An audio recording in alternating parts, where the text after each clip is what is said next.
Oke baik teman-teman, di video kali ini kembali saya Jose Rizal hadir buat teman-teman semua, dan saya akan membahas yang namanya membuat landing page dengan konversi yang tinggi. Dan buat teman-teman yang beriklan di Facebook Ads pasti sangat membutuhkan yang namanya landing page dengan konversi yang tinggi. Nah, jadi gini teman-teman, kalau teman-teman beriklan website atau teman-teman mengiklankan landing page menggunakan Facebook Ads, teman-teman harus menguasai matriks seperti ini. Ini adalah matriks atau data yang diberikan Facebook ketika teman-teman menjalankan campaign. Jadi kita menganalisa iklan itu bagus atau iklan itu jelek adalah dengan membaca data. Kalau kita nggak bisa baca data ini, kita nggak bisa memutuskan iklan kita bagus atau tidak. Nah, untuk menganalisa, karena kita bicara soal landing page yang konversi tinggi, berarti kita menganalisa antara perpindahan tayangan halaman landas ke proses pembayaran yang dimulai. Kalau kita lihat di sini, tayangan halaman landas di total semuanya ini itu 2580. Jadi orang yang membaca landing page-nya ketika mereka klik iklan kemudian sampai baca landing page-nya adalah ada 2580. Dari 2580, orang yang menekan tombol beli 915. Nah, kalau teman-teman lihat perpindahan di sini sampai dengan 30%. Sebenarnya standarnya itu perpindahan dari tayangan halaman landas ke proses pembayaran yang dimulai itu ada di angka 10 sampai dengan 15%. Nah, berarti kalau matriks yang seperti ini itu landing page-nya mempunyai konversi bukan hanya tinggi ya, tapi konversi yang sangat tinggi. Perpindahannya bisa sama seperti ini, teman-teman. Dan buat teman-teman yang belum subscribe channel saya dan ingin mendapatkan update-update lainnya, teman-teman nanti bisa klik subscribe kemudian nyalakan loncengnya. Ataupun ingin lebih dekat lagi, teman-teman nanti bisa bergabung di channel Telegram saya dengan cara mengklik link yang ada di kolom deskripsi di bawah video ini ataupun di pin komen. Update video-video pendek ya seputar Facebook Ads yang saya update di Instagram. Teman-teman bisa nanti follow Instagram saya Jose Rizal Jo. Ataupun teman-teman ingin mendapatkan bimbingan private ya secara satu persatu secara online, teman-teman bisa berkomunikasi dengan saya untuk misalnya memperbaiki iklannya atau misalnya memulai dari nol. Teman-teman bisa lihat linknya juga di bawah video ini. Jadi mungkin banyak teman-teman yang bertanya kenapa sih harus membuat landing page dengan konversi yang tinggi.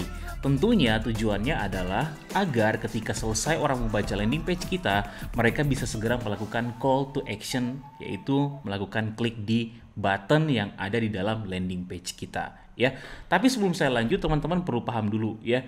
Jadi kalau kita beriklan apalagi di Facebook Ads, kita harus pahami dulu bagaimana sih pola atau alur terjadinya pembelian di dalam landing page kita.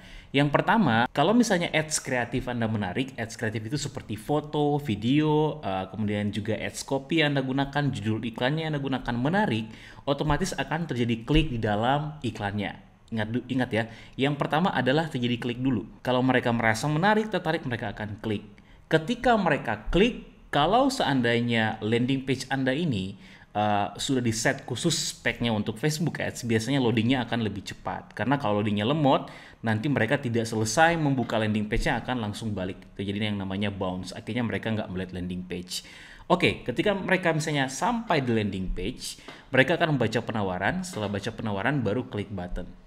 Oke, jadi button di sini sangat berpengaruh. Makanya kenapa di video ini saya akan menjelaskan salah satu ya cara untuk membuat landing page yang berkonversi tinggi. Memang ada beberapa cara ya yang kita bisa lakukan, tapi salah satunya adalah dengan memperhatikan yang namanya call to action button atau tombol di dalam landing page kita ya. Jadi saya akan menjelaskan tentang perbedaan dua call to action button ya.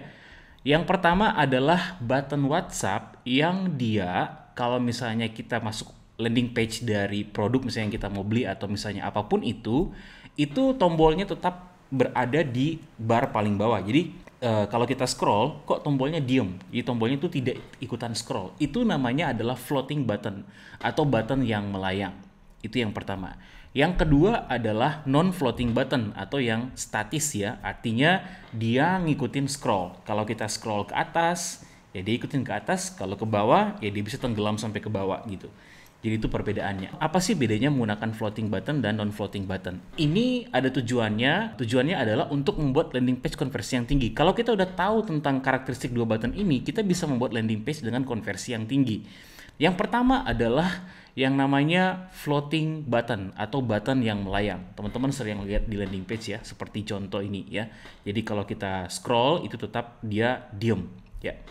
Di sini yang sering terjadi nih ya, menurut pengalaman saya adalah Ketika kita menggunakan, apalagi baru di fase awal Anda mau testing, ketika orang lihat landing page ya, bagi mereka yang terburu-buru, biasanya mereka sudah tidak membaca lagi penawaran di dalam landing page kita, sudah tidak membaca harga, manfaat, dan apa yang kita taruh, sehingga ketika mereka masuk WhatsApp, itu biasanya mereka banyak tanya-tanya. Mereka banyak tanya-tanya, kok ini kan kita udah kasih harganya di landing page, kita udah kasih misalnya manfaatnya di landing page, tapi kenapa masih banyak sekali pertanyaan, Kak harganya berapa ya?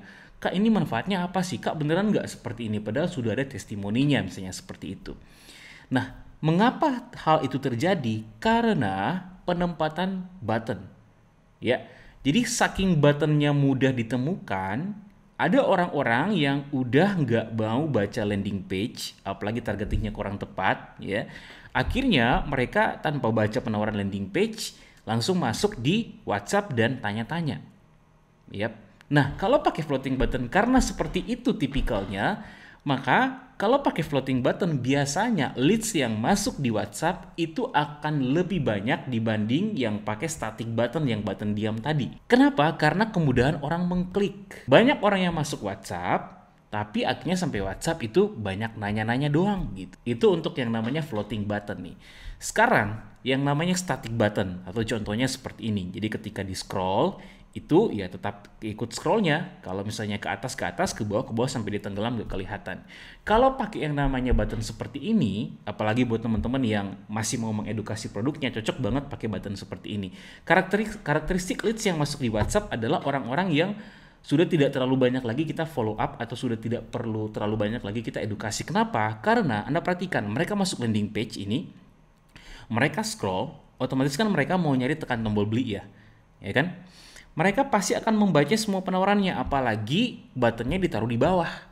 Otomatis mereka harus baca semua tuh, baca bahwa oh ini harganya ya, sehingga akan terfilter orang-orang yang memang setuju sama penawaran produknya, orang yang nggak setuju.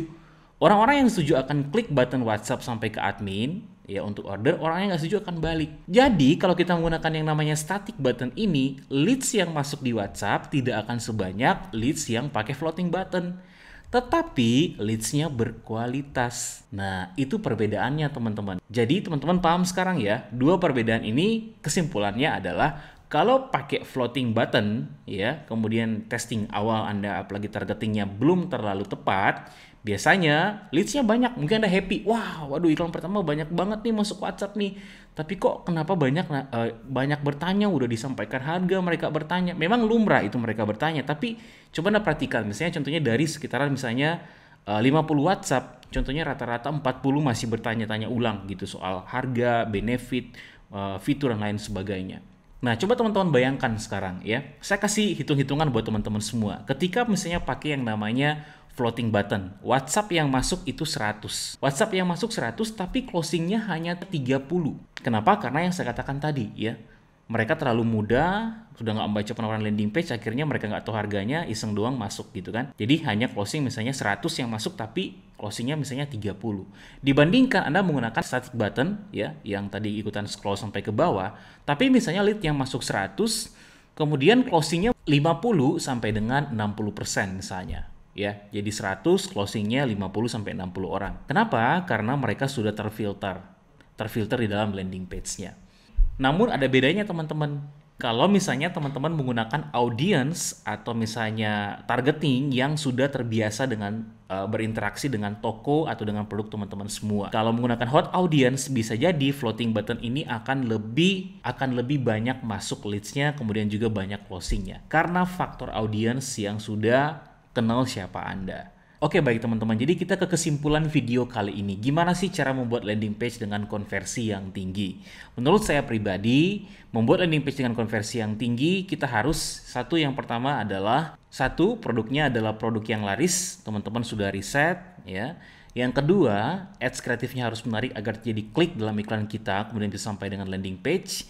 Yang ketiga adalah penggunaan floating button yang tepat, tergantung audiens yang mana. Ya, kalau seandainya teman-teman masih memulai dari awal mengiklankan landing page, teman-teman bisa tes yang namanya button yang statis ya. Jadi scroll, orang harus scroll sampai ke bawah, kemudian mereka baru bisa klik. Kenapa? Agar mereka paham dulu apa yang kita taruh dalam landing page. Yang kedua, kalau seandainya teman-teman sudah punya audience atau targeting yang sudah saya katakan warm audience ataupun hot audience, atau istilahnya sudah kenal fans page Anda lah, sudah kenal website Anda lah, sudah kenal siapa Anda bisa menggunakan yang namanya floating button, ya. Karena beda audience tentunya beda untuk penggunaan call to action button, ya. Biasanya seperti itu, teman-teman. Oke, baik teman-teman, demikian dulu video saya, dan buat teman-teman yang belum subscribe channel saya dan ingin mendapatkan update-update lainnya, teman-teman nanti bisa klik subscribe kemudian nyalakan loncengnya. Ataupun ingin lebih dekat lagi, teman-teman nanti bisa bergabung di channel Telegram saya dengan cara mengklik link yang ada di kolom deskripsi di bawah video ini ataupun di pin komen. Update video-video pendek ya seputar Facebook Ads yang saya update di Instagram, teman-teman bisa nanti follow Instagram saya Jose Rizal Jo. Ataupun teman-teman ingin mendapatkan bimbingan private ya secara satu persatu secara online, teman-teman bisa berkomunikasi dengan saya untuk misalnya memperbaiki iklannya atau misalnya memulai dari nol, teman-teman bisa lihat linknya juga di bawah video ini. Oke, semoga video saya ini bisa bermanfaat buat teman-teman semua, dan kita jumpa di lain waktu dan lain kesempatan. Salam sukses buat teman-teman semua.